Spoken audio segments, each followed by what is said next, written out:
家里卫衣、运动服、袖子、裤腿长了的，不要再花钱去裁缝店修改了。今天教给大家2个修改方法，简单缝一缝改一改，隐形无痕改短方法真的太实用了。大家好，欢迎来到小林家。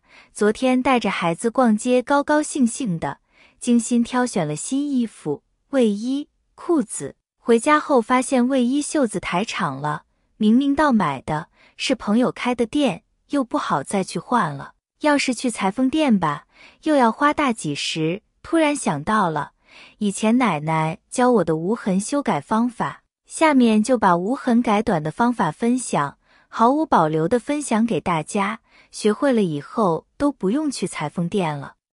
我们把卫衣袖子平铺在桌面上，需要注意自己袖子长了多少，用记号笔来做个记号。如果没有把握，需要提前测量好距离，操作后期不容易出错。这时候我们需要取出家里剪刀，直接用剪开就好了，完整整齐的剪下来就好了。接下来就需要取下袖子的印花部分，对准印花的这根线，直直的剪下来就好。多出来的部分袖子就扔掉了就行了。我们把这个袖口往外翻出来，再把它套回这个袖子上边。这里有个小细节需要注意，袖子的缝合骨和印花袖口一定要对准了，不对准后期缝合出来不是一条线，那就不好看了。我们用一个发夹夹起来固定好，袖子对齐固定好，这样缝合不乱跑了。我们来到第一位置，这样更方便大家看清楚。注意看是否整线下针，取出针线。第一针从这个里面穿出的，接下来利用这种平方的针法往前走。如果卫衣一个薄款的，这个拱针法小针距的往前走。但是如果是厚款的，里边有毛绒的话，需要用到针法去缝。那么到针法缝起来密实，更厚的衣服必须要用到针法去缝。就是这个针往前走一步，再倒回去半步，再往前走一步，再倒回去半步，下针一直重复。如果您的毛衣卫衣不是特别厚的话，像我这样没有加绒的话，就可以我这个拱针法来就行。缝合起来会很密实，针线十分整齐。不管是裤子还是袖子长了2寸以上的，都可以用这种方法来修。亲爱的家人朋友们，制作视频不容易。如果您也喜欢我的视频，麻烦你动动发财的小手，帮我点个赞，支持一下。谢谢大家啦！不一会功夫，这一圈缝好了，结束了。先在这里打个结给它固定住，不知道您是否有注意到，到现在我们用的依然是单股线。其实单股线缝出来也好看。这只袖子完全缝好之后，我们直接翻过来即可。来看一下卫衣袖子，是不是一点都看不出来？是我们自己改过的，一点都没有任何的痕迹。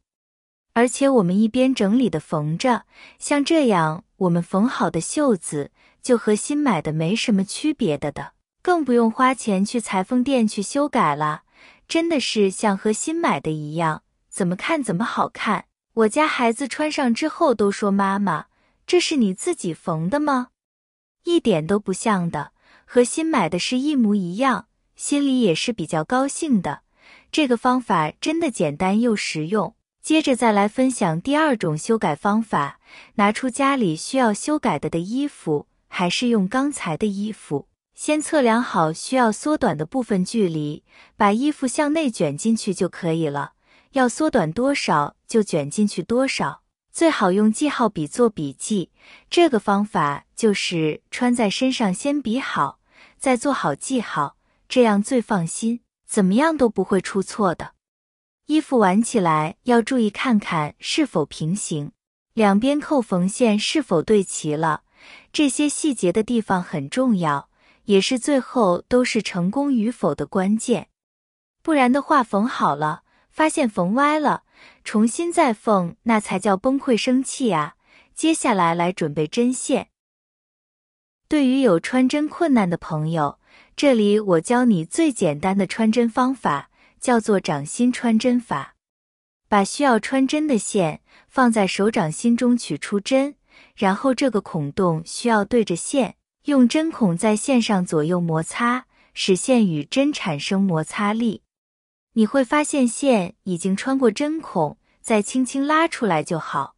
这种方法非常简单且方便，不需要其他工具或材料就可以完成穿针了。这种穿针方法比传统的线头对着针孔刷要简单得多，即便是老花眼也能够轻松完成过程的。老年人特别适合，需要的朋友不妨试试。那对于做针线用针线缝纫，很多朋友们都不自信，感觉自己缝出来的线总是歪歪扭扭的，感觉自己缝得不好看。我们不要把缝纫想象的那么困难，这里教你一招，方法也是简单的，借助一把尺子来试试。我们把尺子放在衣服上，比较一下衣服的高度，记住这个高度，并从这里开始缝着走，这样缝出来有衣服边会美观。第一针从里往外出针，从裤缝线这里开始缝着走，根据数字指缝之间的距离选择1厘米一个距离，缝一针就是1厘米，再绕一针，然后从里边穿过一针，反复就是间隔一个针1厘米，我们穿上一针，上下上下的缝着走就好。尺子用完了，我们将其拿下来，把线拉紧，再把尺子重新比对放好，继续缝折着就好了。大家在选择线的时候，线的颜色一定要和衣服原先的线一致，这样才够美观。我为了方便大家观看更清楚，故意选择了红色，比较耀眼的，一直用这个方法缝完一圈。最后一针把线收紧，在里面打个结就好了。看看是不是和机器压出来的一样平直，像这种收卫衣的方法适用任何类型的衣服、裤子，尤其是小孩子的衣服、卫衣，大多数家长的想法都是一样的，孩子的衣服宜大不宜小。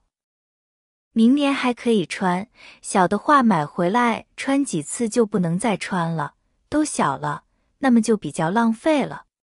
如果你有需要的话，就可以用这种方式来给它缩短衣服了。特别实用的小妙招，现在2个衣服已经改好了，是不是不错啊？根本看不出来是我们自己修改的，还是非常不错的哦。这2种修改衣服的长短方法都是不错的，简单方便的，没有任何修改的痕迹。修改好的衣服像新买回来的一样，就连裁缝店的老板见了都夸好，方法简单实用，如果有需要的朋友们可以试一试。在家里给孩子自己修改衣服，既方便又省钱又实用的。如果你有更好的修改衣服的方法，欢迎下方评论留言一起讨论。好了，朋友们，今天的精彩视频就分享到这里了，感谢大家的支持，谢谢大家了，我们明天视频再见。